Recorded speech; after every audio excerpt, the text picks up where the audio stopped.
So we're going to start off this morning's panel with public trust and agriculture that matters to everyone. So our panelists today are John Jamieson, President and CEO of Canadian Centre for Food Integrity, Curtis McRae, President of G&G Farms Limited and a farmer, Donnelly Jones, Senior Producer, Great Tastes of Manitoba and a farmer.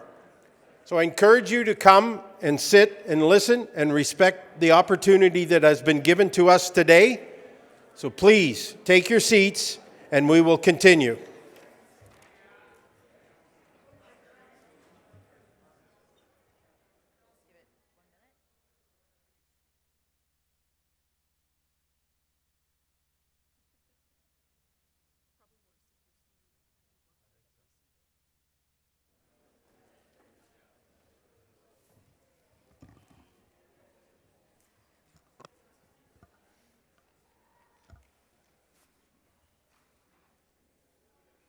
I'll just give it a minute till everybody has their seats.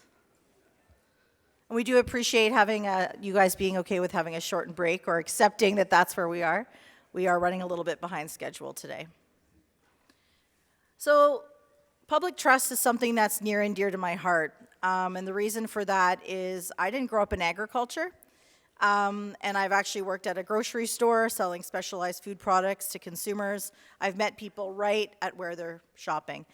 When I joined agriculture, I didn't have the understanding that you all here have today. I fell in love with this industry. Like I said in the video, I am the converted. I've drank the Kool-Aid and I love every second of it. This is one of the most passionate, engaging industries ever, and I always try and tell that story to everyone. But things are becoming more complicated within our consumer society, whether that be globally with our export markets as an exporting nation. We are facing with trends all around the world, as well as here at home. The understanding of what happens on the farm matters to you as a consumer. Something that actually our speaker today, Jeff Barnes, has said to me in discussions, and I met him at another conference, is if it wasn't for what you do, people like me couldn't do what we do. You couldn't go build rocket ships or be an engineer or a doctor. You would spend your whole day looking for nutrients. So in agriculture, we have to work together. We have to collaborate in telling our story. And thankfully, we have a really great panel with us here today that I'll be moderating in around that discussion of how do we do that? We've been talking about telling our story for such a long time. How do we tell that agriculture matters to those all around the world, whether they are aware of it or not? So today we do have Curtis McRae, we have John Jamieson, and we have Donnelly Jones. And these are all people that work in the space, whether it be from on the farm to out there promoting what you do. So I believe we'll have each of you come up and introduce yourselves. Curtis, let's start with you, and we'd love to hear from you.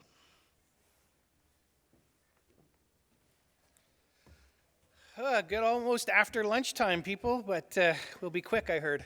So I'm Curtis McRae. I am a farmer from District 5.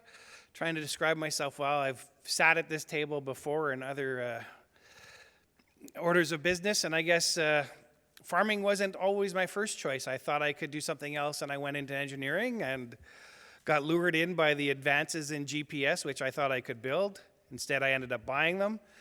And through my foray through CAP, I've had several visits from federal ministers to my farm. So when you get to talk to ministers one-on-one, that's a chance to tell our stories, a chance for them to understand.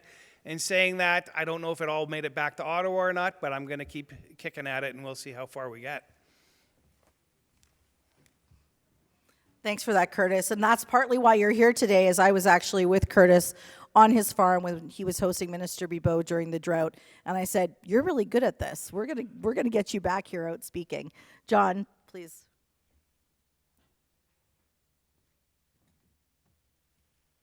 Thanks, Brenna. My name is John Jamieson, and I work with an organization called the Canadian Centre for Food Integrity. And that's a national nonprofit that has one mandate and one mandate only, and that's to build trust in the Canadian food system.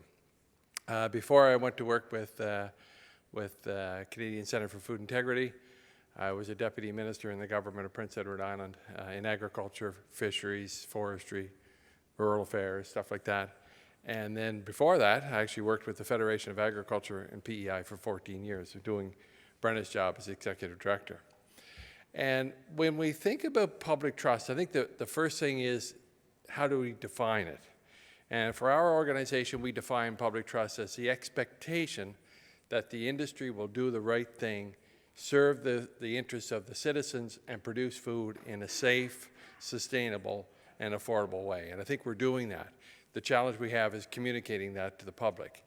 And one of the stats that we do every year, we do a research report looking at Canadians' attitudes. What we found is that about 90% of Canadians know little or nothing about how their food is produced. And they have this outdated notion that's created in storybooks of the little mixed farm that doesn't recognize the technology and the innovation and the sustainability that we have in the food system. So that's the challenge we have, is to get that rather complicated message across to a public that doesn't know a lot about how their food is produced, but the interesting thing is that they want to know more. So I look forward to having this discussion over the next little bit and exploring how we can work together and build that unity and have a common voice around the importance of our sector. Thank you, John and Donnelly. Thanks, Brenna. So I am, as Brenna said, I'm a farmer and a television producer. So we have been producing Great Tastes of Manitoba here in our province for 34 years. And most of the people in this room, I hope, are familiar with that brand. Your checkoff dollars are being used to help produce it. I've been producing the show for about the last 7 seasons. I do that from my farm in Cartwright, Manitoba. So we farm about 2,200 acres of grains, oilseeds, and pulses. And I was really quite happy to retire from TV when we moved back to the farm. I was thinking I would focus on my farm duties and raising my kids, but this opportunity became available to produce Great Tastes of Manitoba. And as a farmer, I was really frustrated by what I was seeing in the media, and particularly on social media, about agriculture, all the misinformation that circulated. And I thought, you know what? I probably will never be a Curtis McRae. I'm probably not going to share my farm story every day on social media, mostly because in my area of the province, we don't have enough cell service to do that. But I thought this was an opportunity for me to use my skills and interests to further that public trust conversation. And so Great Tastes of Manitoba, it reaches about 25,000 viewers each week on CTV. We also, in our last quarter, had 1.1 million impressions on social media. And those people that are tuning in to our show and watching our social channels are primarily urban consumers. And so we looked at this as an opportunity to further messaging about what's happening on farms directly to a consumer audience. And there's one thing that kind of connects my life as a farmer to my life as a TV producer and my life as a farmer to the consumer audience that I'm talking to, and that's food. And so for us, it always comes back to, when we're talking public trust, we can't talk in our ag language, right? We have to talk about food. And so I think that's where it starts. We share stories, we share values, we talk about family traditions, and that shared love of a recipe. That's how you make a connection with a consumer, and that's how you build public trust. And so I'm happy to chat more about it. There's lots to say, and there's both of these gentlemen have done great work on the subject, so I'm sure I will also learn a lot through this conversation. I think we'd all need a few hours to have the full conversation, because I think there's a lot to be said in this space. In a previous life, I worked as a director of communications and stakeholder relations at Cereals Canada, and that's really where I began my journey on understanding public trust. And I think groups like CCFI, Great Taste of Manitoba, and having producers like Curtis at the table having these discussions is just absolutely critical. You know, something that we all have talked about, I think Curtis, you and I have talked about as well, is we always think in commodities. How we think in agriculture is in commodities, but consumers think in meals, like, honey, what are we having for dinner tonight? So with that in mind, how do we move beyond the idea that we just need to educate consumers to having a two-way conversation on public trust? And Curtis, I'll start that with you, and then we'll go down the panel from there. And it's a free-flow dialogue, so if you guys want to jump in, get excited and jump in. I close enough now for this one, or do I have to hit the button?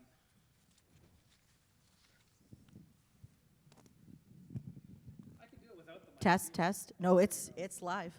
Chickadee check, 1, 2, 3. No technical problems here today. But yeah, the idea of educating the masses as to what we do is getting close to being mission impossible.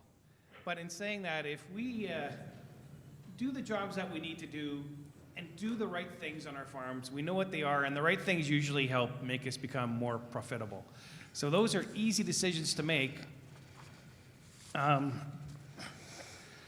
Now, needing that, we build public trust, and I guess that's why we're using the word public trust, because I know I drove here this morning, I drove over 2 different overpasses. I don't believe I thought for a second, other than I had this speech today, that either of them were going to collapse. We have public trust in the engineers and the builders that build those bridges. So it's not that far-fetched to believe that people could have public trust in the people that grow their food. And I think as we stand, farmers have a pretty high degree of public trust. However, it is kind of a bankable material. Like once you lose it, it's hard to gain back again. So very similar to money. And at this point, we need to be diligent in what we do. And as farmers, every day we look at ways to improve our operations. And I think just that simple fact will absolutely have to gain us more public trust. You brought up a few really good points there, and I think, John, you'll probably have a lot to add to Curtis's remarks, especially around how do we gain that understanding of what the public really needs from that farmer story and that on-farm message. So what are your thoughts and comments with the data and knowledge that you have? Well, the thing that struck me this morning about Bill's presentation was he said, we're not perfect, but we're doing better. And Donnelly also talking about values, and that's where we connect with the consumer. It's not about educating the consumer, it's about talking about shared values. And we all have shared values around sustainability, around food affordability, food security. And we also need to understand what people think. And as I mentioned earlier, very few people know how their food is produced. I'll tell a story, and I've told this many, many times. I had a photo on my wall when I was a deputy minister in government. It was a young guy standing in a dairy barn, and it was a dated operation. And the ceiling was just a little bit above his head. The cows were tied up, their tails were tied up. There was one little fan in the back, there were fluorescent lights. And people would come in and they say, I love that photo. And I'd say, well, let's talk about that photo. I'd say, you know what? They built a new barn across the road. And the new barn that has the curtains that go up and down based on temperature, and you have natural light, natural ventilation. They're robotic milkers. The cows aren't tied up anymore.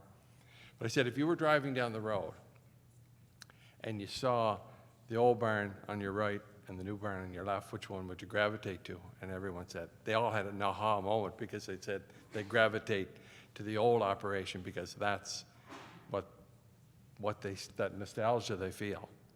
But when we talk about the values of animal welfare and other parts, then we can tell the story of the new operation and get people over that hump. So it's really about building that connection through values and understanding where people want to come from. And then it's really not about throwing facts at the wall because we know that doesn't work. The other thing we have to do is speak with a united voice and do a much better job of speaking as an industry.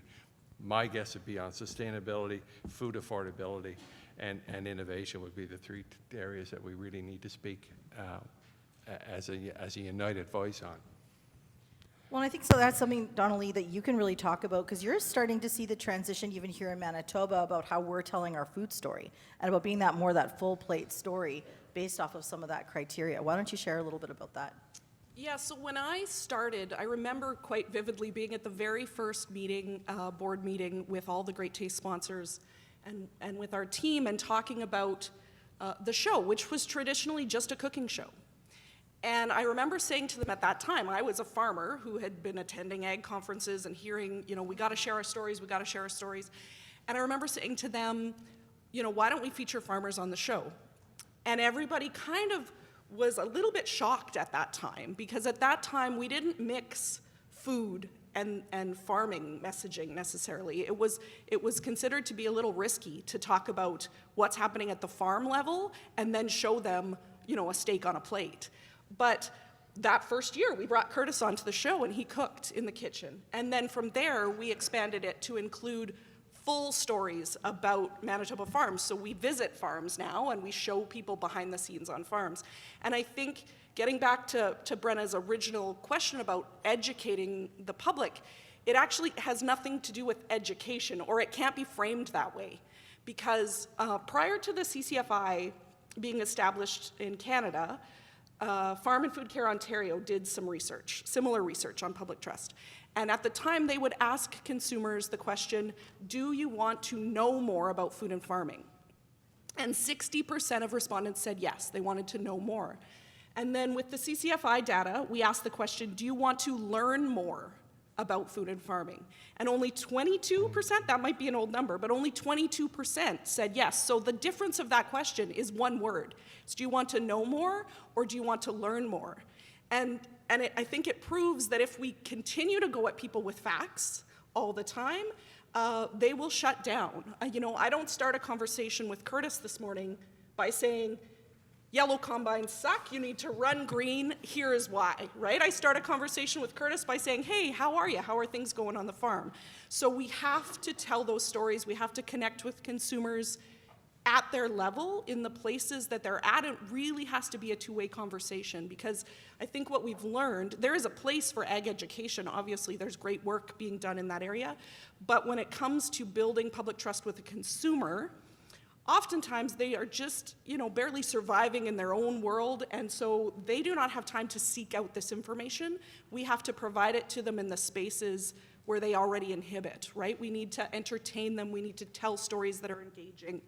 And we do that by being present where they're at. So that whether that be on social media or television or print media, wherever that is. I think you bring up a really good point around how dynamic our consumers' lives are. It's really interesting. I used to be the chair of the Healthy Grains Institute, and we were so fact-based within that organization. That's what we were told at the time to deal with the gluten trend. Got to give them facts. You got to give them the facts. You got to give them the science. Well, that organization has now since closed as an organization because of that reason. And I think when we get to the root of why does agriculture matter to consumers, it doesn't necessarily in the way that they live their lives. Like I think, John, the stat for this year, for the top of mind for respondents to your surveys was that 69% of them are just worried about the cost of food. They're not worried about where is it coming from. That's not the top of mind. It's how much does it cost. So why don't we talk a little bit more about those concerns that consumers actually have, and then how do we as agriculture start to really get in there and have those conversations? Yeah, so Brenda, one of the things that we do every year in our annual survey, and we survey 2,900 Canadians. So when you survey that large a number, you have confidence in plus or minus about 2.1%, 19 times out of 20. So our numbers are really accurate. And we provide them with a long list of life issues, such as their own personal finances, their health, you name it, and year after year, consistently, cost of food comes up as a concern for Canadians. This year took a significant jump because of food inflation, but not only food inflation, energy costs, housing costs, everything is going up, and that's impacting on people's pocketbooks.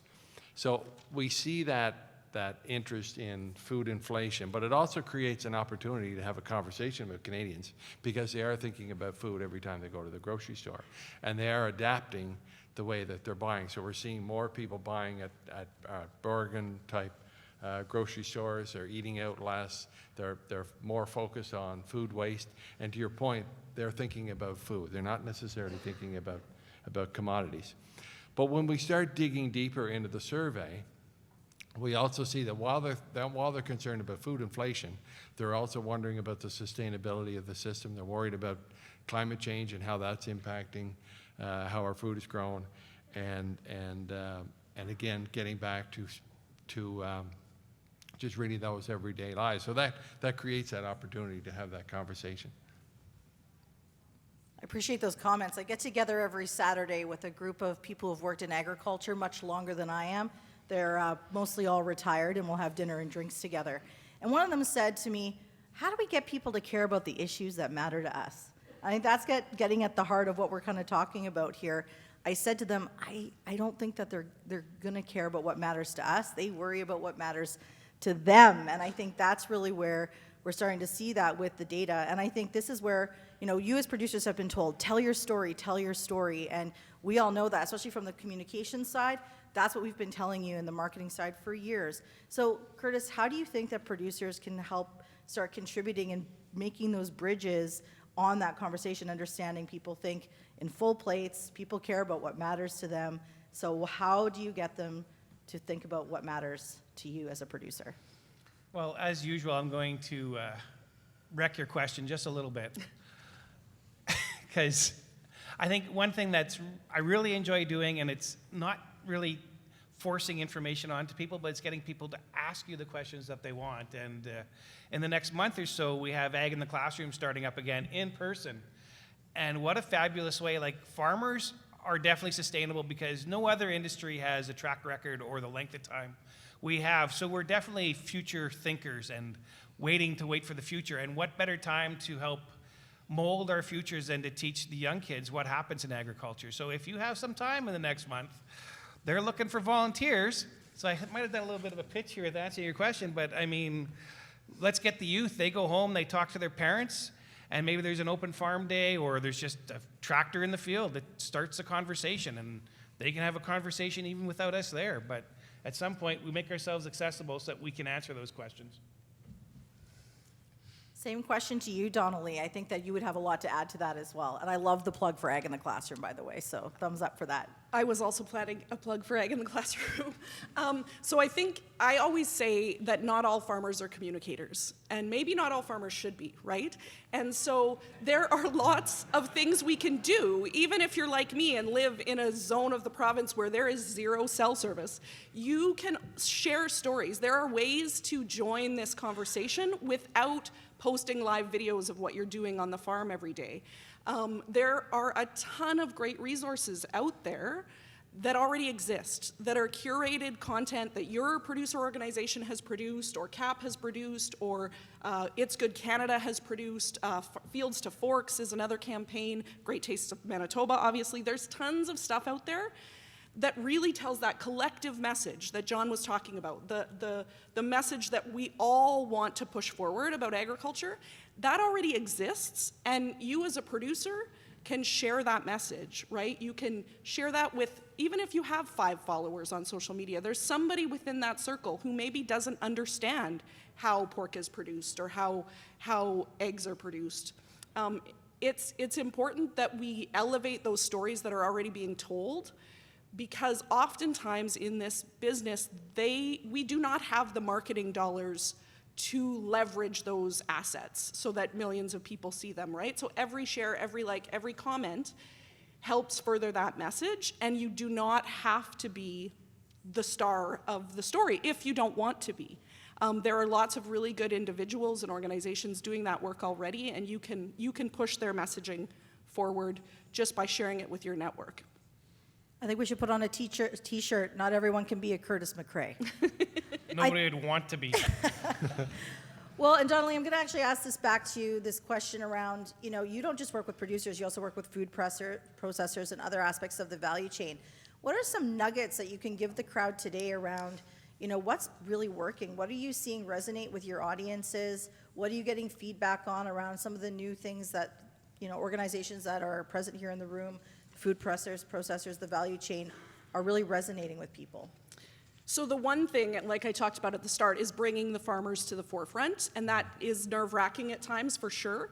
But we saw a huge increase in engagement when we did that. The CCFI data says that farmers are the most trusted source of information. I think it's like 2% of Canadians have a negative view of farmers, versus somewhere around the range of 20% have a negative view of industry or of government, right? So if we have the farmers telling their individual stories, it is seen as a bit more grassroots, even though if it's an industry-led initiative.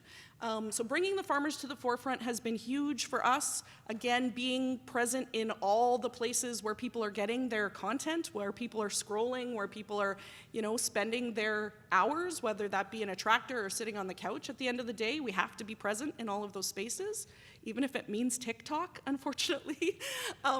And then bringing video, as much as this might seem self-serving because I'm a video producer, but video right now seems to be the #1 tool for communicators. And so the nice thing about video now is that you don't need a television series to use video to convey your message, right? Anybody with a cell phone can use video, and that really does seem to be the #1 way that people are getting this information is through video, whether that be on social media, whether that be on YouTube, whether that be on broadcast television. Video is king right now. I know, which is also a little dangerous. I get on Instagram Reels, rabbit holes, and I'm like, I can't believe this is out there. It's a thing. So there is good and bad to both that video part of it. So we're not only talking about domestic customers. As an exporting nation, we have consumers all around the world, and something that I learned working on things like the new crop missions, and we have actually a couple producers in the room here today who have actually been on those new crop missions. Going out and speaking to our global markets, our #1, customers in Japan and China and, elsewhere around the world, their consumers are asking questions to them as food processors in our export markets. How do you think that we, as Canadians and as producers on our farms, can contribute to ensuring those markets that continued progress on building their trust and that their consumers understand where their food comes from? Curtis, I'll start with you on that. Well, I like the reference to that public trust isn't just a Canadian issue with Canadian farmers. It's a worldwide, I wouldn't say issue, it's something that's very important because a lot of our food that we make is exported. So I think we have a hard time pushing things in Ottawa because our population size is very small. So we need allies, and maybe the allies aren't just the Canadian citizens, which we're going to gain so many this year because they're concerned about the price of food. This is perfect timing to build trust and, tell people who are trying to run a household, you have a list of things you have to worry about. Let's not worry about food production. Farmers got this. We've been trying this for years, and every year we dig a little harder, make it a little better. We're just looking for improvements all the time, and that's where we're going to find our freedom to reign, to get all the tools we need, because other countries want our food as well and are going to be willing to pay for it. And I think anytime that someone feels that we need to be restricted or slowed down, that's going to cause a food shortage somewhere else in the world. And it's not uncommon for politicians from other countries to comment on what other countries are doing in their homelands. So it's not always a bad thing. And I think the fact that we're exporting to other nations gives us a lot of allies, not within our own borders. And that's pretty important. As far as what we do for practices, my goodness, we're the inventors of solar batteries. Did you know that? I just fed some to the cows the other day. They're 100% solar energy, maybe a little bit of water once in a while, but those round bales, I don't know what size they are, but you put them in the cow and they seem to go all winter. It's incredible. 100% solar energy, and we get Zippo for credit for it. So, yeah, the world should be happy about what we're doing. We're milking the sun forever, and it's Canada, like what's considered the coldest place in the world sometimes. And we're pioneers in solar energy. Absolutely. Well, we're going to hire you for Comedy Hour later, Curtis, so we'll make that contract up later. John, this is something that I know that when you are dealing with the people who are your members, they're wanting to use and leverage this data in their markets. Something that I know is in countries like Mexico where there's obesity crisis, there's actual policies around, showing your ID in some regions to buy bread products. That's a real thing. So some of the people that are your members have to combat this in their world. So what are some comments you have around how we can navigate this? Well, a few things. When Dominic Barton was asked to look at the Canadian economy a few years ago, the first thing he looked at was the agri-food system, and he said, we have a real opportunity here to grow. But he said the barrier we have is public trust. It's not water, it's not technology, it's public trust and building that trust. But we do have a lot of trust in our international markets. And I remember being on a trade mission. When I was a deputy minister, I went on a number of trade missions, and we were in China in a city called Qingdao. And it only had 9 million people, so it was a second-tier city. And we went to tour this grocery store. And as we were touring the grocery store, I kept seeing these signs in English. and a Canadian flag on property. So there was, like, blueberries was written in English and beef was written in English. So I said to the store manager, or the person that was touring us around, yeah, I said, do you have a lot of English customers here? He said, no, most of our customers, are Chinese and can't read English. And I said, well, why do you have the English signage? And he smiled and he said, when they see the Canadian flag and the English language, it's food safety and it's quality and it sells. And I said, if we could replicate that feeling with our own people at home, we would really get somewhere. But it was pretty impressive to be sitting there, and he said, when they see the Canadian flag and they see the English language, he can't read it, but he said, it means quality and it means food safety. And even when we speak to Canadians and we ask them why do they feel the food system is going in the right direction, often they'll say our regulatory system, even though they don't trust government, they do trust our regulatory system, and they really appreciate the food safety that we have in place here in Canada. Well, I definitely want to add to that brand Canada, we really are known for that. And we actually have Patty Rosher here from the Grain Commission, and as that regulator, that chief regulator, they are incredibly well trusted. That really does go a long way with our international markets. It's that seal of approval. And you're right, how do we replicate that? I look to even my friends and, who go over for dinner and they're telling their whole food story, but it's based off of information, it's not on Instagram reels that they read. It's not actual real information about food. So it's a fascinating transition, but we are seeing in markets them shifting and changing their perceptions based off of what information that they've been provided at the time. In Latin America, for example, Wheat Belly, which was popular here 15 years ago as a book, is now just hitting store shelves there and impacting how their consumers purchase. So I think it's a moving target for us, and we need to make sure that we promote that brand Canada, and that you as producers, just as a little sell here, that you as producers keep on thinking about that reputation globally. Donnelly, we talked about how public trust is really about demonstrating the right thing, doing the right thing, and then communicating those right things. What are other mediums that you're seeing coming up in the future around just beyond video? What are ways that the average person can participate in understanding agriculture? How can we as a sector, and what tools do you think that we can create that are going to resonate with consumers of the future? Like we talked about ag in the classroom and young kids, so maybe with that little bit of a lens on it. For sure. So I think it kind of goes back to your educate versus entertain question from earlier, in that we probably have to just think about these subtle messages that we can insert into existing forms of entertainment or platforms, because we definitely have better results when we're subtle and we give them a message about sustainability or about food security or about export markets, right? We give them that message within a story that they can relate to. So, for example, we 2 years ago did a story with a Filipino family that came here to work for High Life. And again, the story, we never actually went in a barn for that story. The story was about the family, but we told the story of, why these jobs matter, why these barns matter, how this is contributing to Manitoba's economy, and how it is food is a global system. And so what I find often in my conversations, and this is aside from my work with Great Taste, but just as a farmer, is that so often people boil it down to something so simple, and it's really a complex system.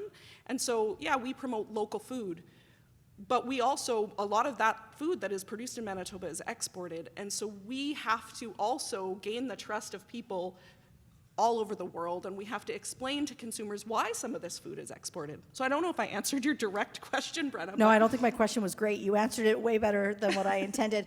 But I know that video. That's the video of Ken and his family. Yeah. If anyone is looking for that video, we need to get the link for that so we can post it. I wept, by the way. Bill and I are weepers. We cry together frequently.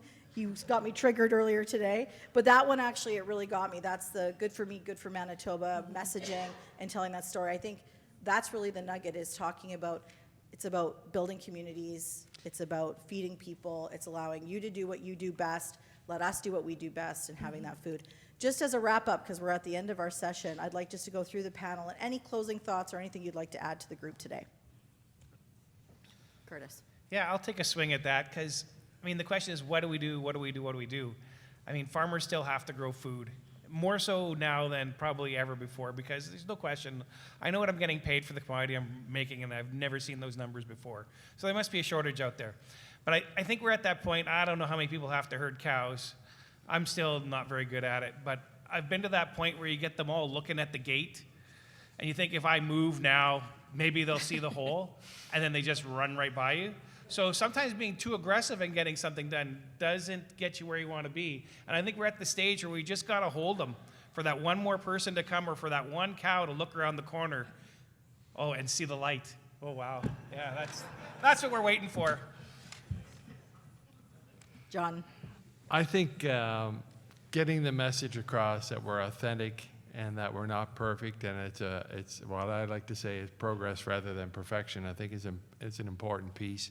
I think the other one, and you talked about it earlier, is really about unity and speaking with one voice, and sometimes learning from other industries. The Natural Gas Association had come together a little while ago to put together a program to help people understand how natural gas is produced and used. And what they did was they went to 14 companies and they said, this is what we want to do, this is how we're going to measure success, this is what we want to do. And all 14 companies said, we're in, and we're going to have this one voice. Prior to that, each company was doing their own communications, doing their own marketing. We have a ton of communications programs in agriculture. And that creates a bit of confusion. So we can learn from other industries, and again, try to figure out how we can speak with one voice and maybe pick 2 or 3 things that we can work on. When people are concerned about food affordability, well, we need to talk to them about how our innovation in the sector provides that food at a still a very affordable price, and get that message across. Thank you. And Donnelly? I think I'll piggyback off what John said about collaboration and messaging. I think what we hear often at our board table is that we're the envy in Manitoba of all the other provinces, because we're the only province where there's this ongoing initiative to talk to consumers about food-focused issues, but collaboratively with 10 or 12 different commodity partners. And so I think if you can get on board and work together with your industry partners, you can leverage those dollars to do more with them.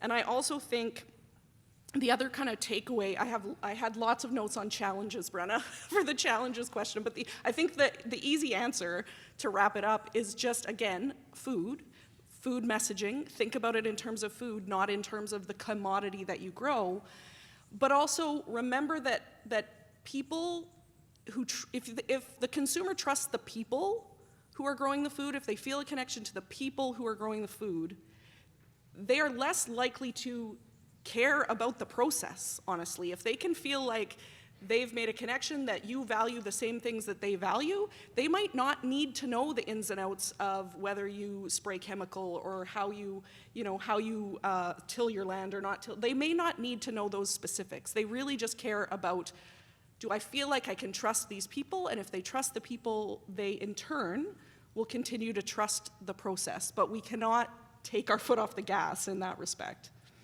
I think those are really good comments, and I really appreciate the panel today. And I think really the take-home message is that your voice does matter in this story. I know that it can seem daunting with all the marketers and companies that are trying to give that vision of a red barn and a pitchfork, and that's what sustainability looks like, much like the picture in your office, John. So I think that if we can just continue, like comments here today, collaborate, work together, tell that full plate story, and don't hesitate to ask people, did you know that agriculture matters to you? They'll go, what? What do you mean? And say, well, the way that you live and the things that are around you, being able to go to the grocery store, like we can actually leverage a lot of what's come out of even COVID, where people were hoarding food and they went to the grocery store and people said, where's all the food? That really made people realize, wow, there's a big complex system out there. I think we're in a better position to have some of these conversations about, hey, I have a really great system on my farm and I'm part of a big value chain that ensures that food's affordable. So I think being positive and sharing those messages is probably one of the biggest key things that I've seen, and something we heard definitely from all the panelists today. So thank you very much. Let's give them a round of applause, and we'll go to our next panel.